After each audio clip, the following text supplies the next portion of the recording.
In Hollywood, stars often clash over contracts, creative control, or even personal boundaries. But rarely do these feuds spill over into legal complaints that threaten to undermine real survivors of abuse or harassment. Today, we're examining the growing conflict between actress Blake Lively and actor-director Justin Baldoni, a situation that has escalated into lawsuits, counterclaims, and a public relations firestorm.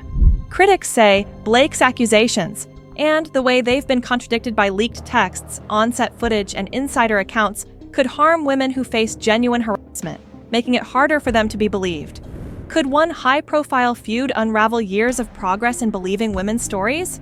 Welcome to How Blake Lively's Actions Are Hurting Women, a critical look at the Justin Baldoni feud. Let's dive in. First, let's set the stage. Blake Lively, star of Gossip Girl, The Age of Adeline, and A Simple Favor, is no stranger to the Hollywood spotlight. Known for her polished public image, fashion sense, and marriage to Ryan Reynolds, she's cultivated a profile as both a talented actress and a media-savvy celebrity. Justin Baldoni, on the other hand, rose to fame as Raphael on Jane the Virgin, and later pivoted to directing with projects like 5 Feet Apart. He's also an outspoken advocate for healthy masculinity and philanthropy, frequently using his platform to support social causes. On paper, these two might have more in common than meets the eye, until now. Their professional collaboration reportedly soured behind the scenes, leading to a legal showdown that has left fans divided and critics alarmed. Why? Because this feud could set a dangerous precedent about how allegations, especially those involving women and harassment, are viewed. Before we dive into the specific allegations, let's hear from someone who's taken a strong stance on this issue, Megyn Kelly. She's a veteran broadcaster who isn't afraid to weigh in on hot-button controversies. In a recent segment, Megyn shared her thoughts on why Blake Lively's claims might undermine real cases of harassment if they are proven to be exaggerated.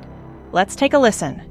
And this thing is getting even more bizarre. One of the key allegations in her complaint against Justin Baldoni, she writes, on another occasion, Mr. Baldoni and Ms. Lively were filming a slow dance scene for a montage in which Mr. Baldoni chose to let the camera roll and have them perform the scene, but did not act in character as Ryle. At one point, he leaned forward and slowly dragged his lips and down her neck. Mr. Baldoni was caressing Ms. Lively with his mouth. When Ms. Lively later objected to this behavior, Mr. Baldoni's response was, "I'm not even attracted to you." Well, guess what? And you can hear Blake Lively and Justin Baldoni interacting as themselves. No such moment is shown.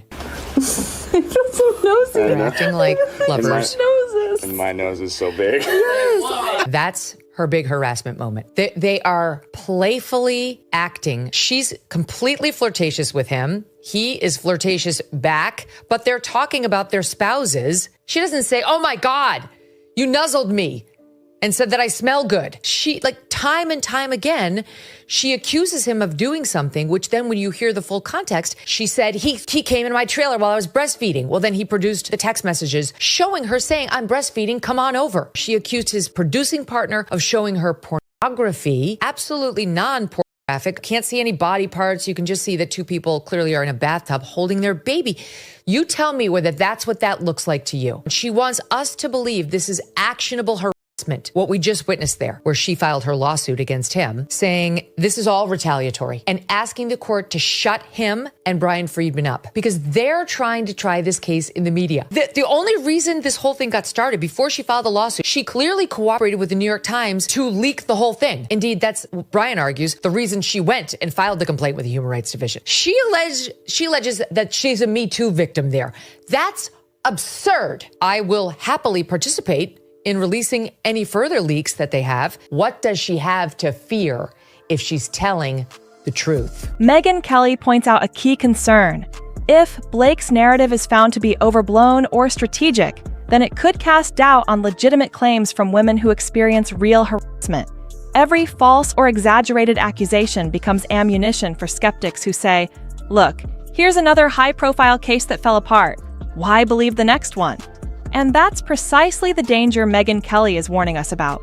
Let's get into the specifics, and why many now question Blake's version of events. 1. The slow dance scene. Blake alleged Justin crossed boundaries while filming. nuzzling her witout consent. Yet, leaked footage reportedly shows the two chatting casually about their spouses, flirting, and continuing the scene with no apparent sign of discomfort. Critics argue that this footage undermines Blake's claim of feeling violated. 2. Breastfeeding and trailer visits. According to Blake, Justin intruded on her privacy. Yet text messages supposedly show Blake herself inviting him to her trailer while she was breastfeeding, evidence that indicates a willingness on her part to interact informally. It suggests the intrusion story might be inconsistent. 3. Non-pornographic porn. Blake accused Justin's producing partner of showing her explicit content. The reality, according to Justin's team, was a mild photo of two people in a bathtub holding a baby, far from the damning evidence Blake described. Some argue this is another example of Blake inflating a scenario to appear victimized. 4. Gag order and narrative control. Observers note that as soon as negative leaks began contradicting Blake's lawsuit, her legal team pushed for a gag order, attempting to silence Justin and his lawyers from releasing more evidence. This has fueled speculation that Blake fears the full context might further discredit her.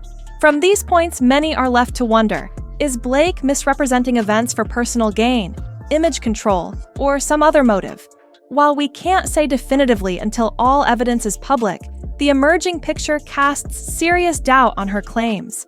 What's at stake here is far bigger than two celebrities clashing.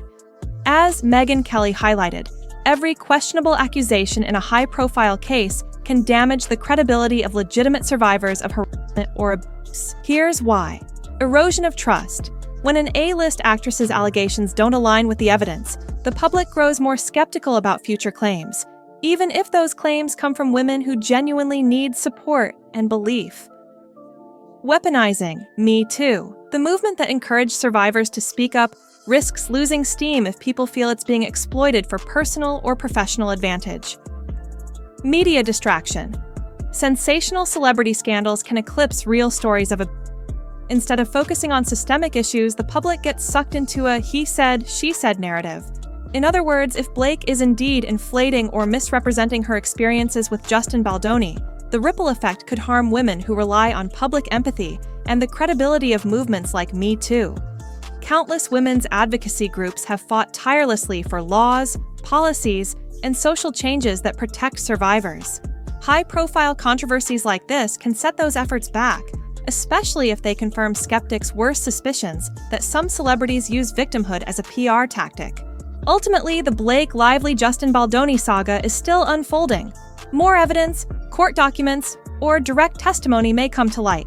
But as it stands, the growing perception is that Blake's story may not hold up under scrutiny, raising serious questions about her motives and the consequences for genuine survivors.